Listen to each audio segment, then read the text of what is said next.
not anymore if you get the drift kind of thing. Where's Les? I thought he was over there a minute ago. He's not there. We'll come back to him.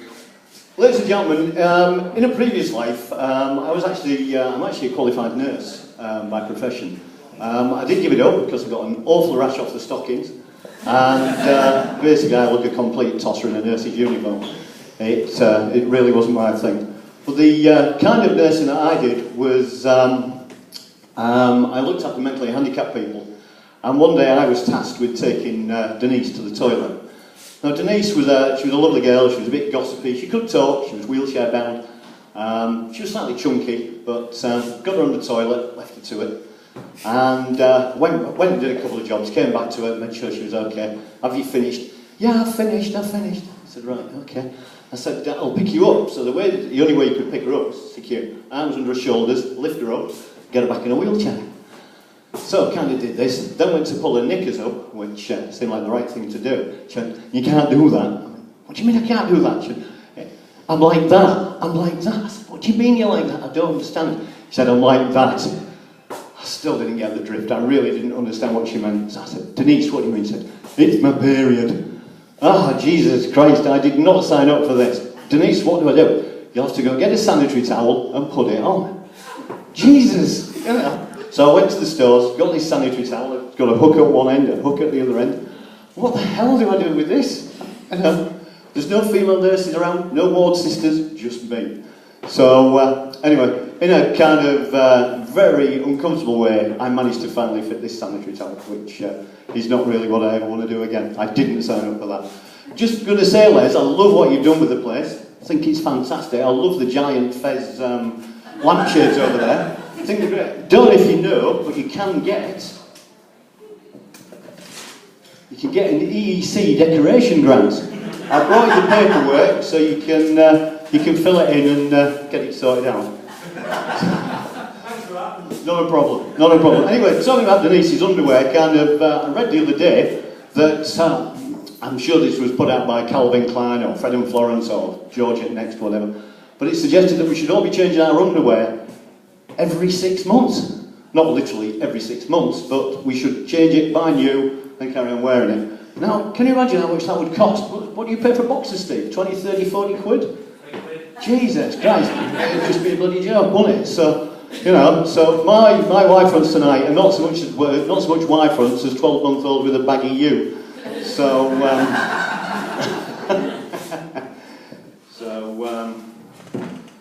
I've lost my space now.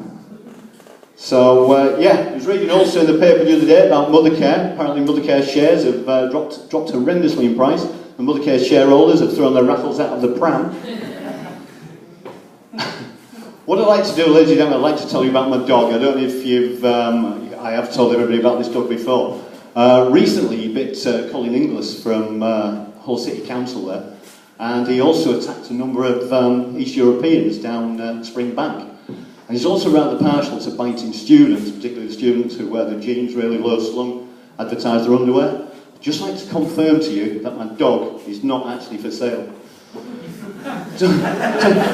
Talking of dogs, my mate said he was going to get a dog. He said, whatever you do, don't get a Labrador. He said, why not? Lovely, I love Labradors. I said, don't get a Labrador. Have you seen how many of the owners go blind?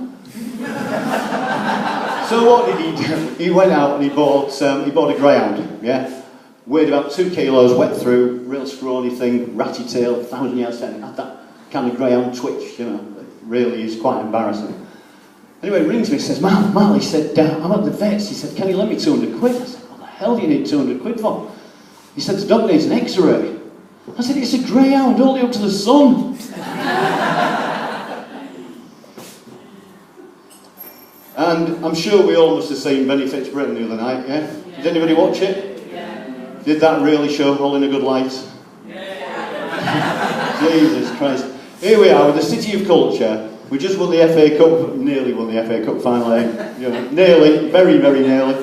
Fantastic effort, you know, you can't take that away from them. And then we get some character on TV with a 2.1 degree in colouring in.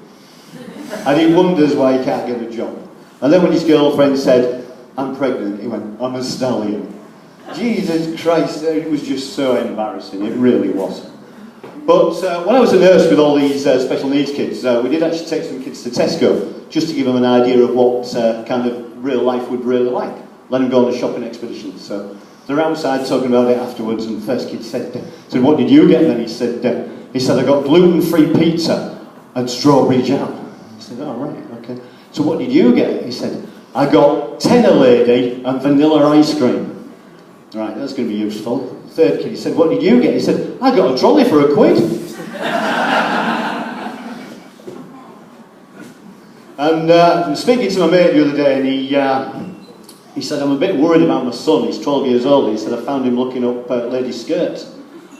I said, he's 12, you know. I said, he's just reached puberty, and he's obviously excited, and, you know, he's investigating. He's, you know, trying to find out what's going on. He said, no, you missed the point. He was on eBay.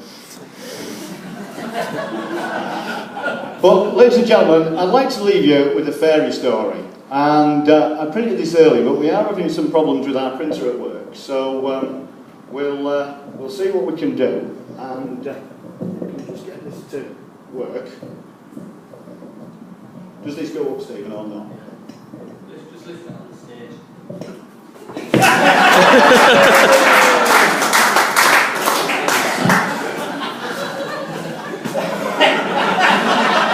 Lovely. Thank you very much. So, ladies and gentlemen, I printed this off. We are having some problems with our printer, but I'm sure you all know the story of Cinderella, although possibly not this version. This is not me that's written it. All I've done is found it, and I think it's just bloody funny. So we'll see what we can do with it. So, Rinda Seller and her sugly Isters lived in a Marge mansion. Rinda Seller worked very hard, frubbing sloes, emptying prospects, and shivelling shot. As I said, my printer's not working properly, so at the end of the day, she was nooking fackered. The sugly Isters were right ugly bastards. One was called Mary Hinge, and the other was called Betty Swallocks. They were really horrible hookers. They had fetty sweets and fetty swannies. The sugly Isters had tickets to go to the ball, but the cotton runts wouldn't let Rinda Seller go.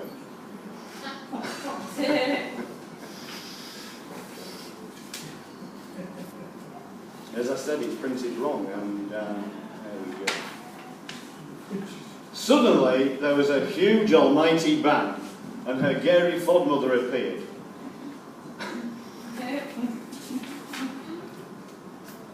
Anyway, so we'll move on because it has missed out 5 pages. It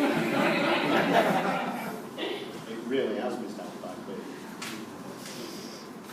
Anyway, her Gary Fodmother appeared. Her name was Sherry Hittle, and she was a right fucking thespian. She turned a pumpkin and 6 Mike Weiss into a huge cooking farage with 6 dandy ronkies who had huge hollocks and dig Vicks. The Gary Fodmother told Rinda Seller to be home by dim light, otherwise there would be a cooking calamity. At the ball, Rinda Seller was dancing with the Pransome Hints, when suddenly the clock struck 12. My stall chucking frighty, said Rinda Seller, and she ran out tricking bars over hollocks, dropping her last slipper. The Pransome Hin shouted, bum cack, bum cack. I didn't even get a job log. The very next day, the Pransome Hints knocked on Rinda Seller's door, and the sugly Isters let him in. Suddenly, Betty Swallocks lifted her leg and let off a fig bart. Who's fuss jarted? Asked the Pransome Hints. Blame that fugly hooker over there, said Mary Hinch. When the stinking brown cloud had lifted, he tried this last flipper on both the sugly Isters without success, and their feet stuck in funk. Betty Swallocks was ducking disgusted and gave the Pransome Hints a kick, I'll get this right in a minute, a knack in the kickers. This was not difficult, as he had Buckinghamshire halls and a big bardon.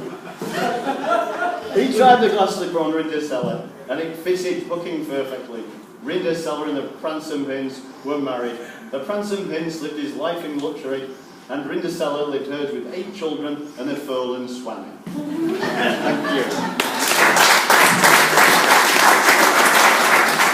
As I said, my printer wasn't working particularly well. Ladies and gentlemen, that's about me done. I'd just like to thank you all for coming out. As the guy said earlier, live comedy depends on you guys, and we really, really appreciate it. I've been Malcolm Wilkinson. Thank you very much.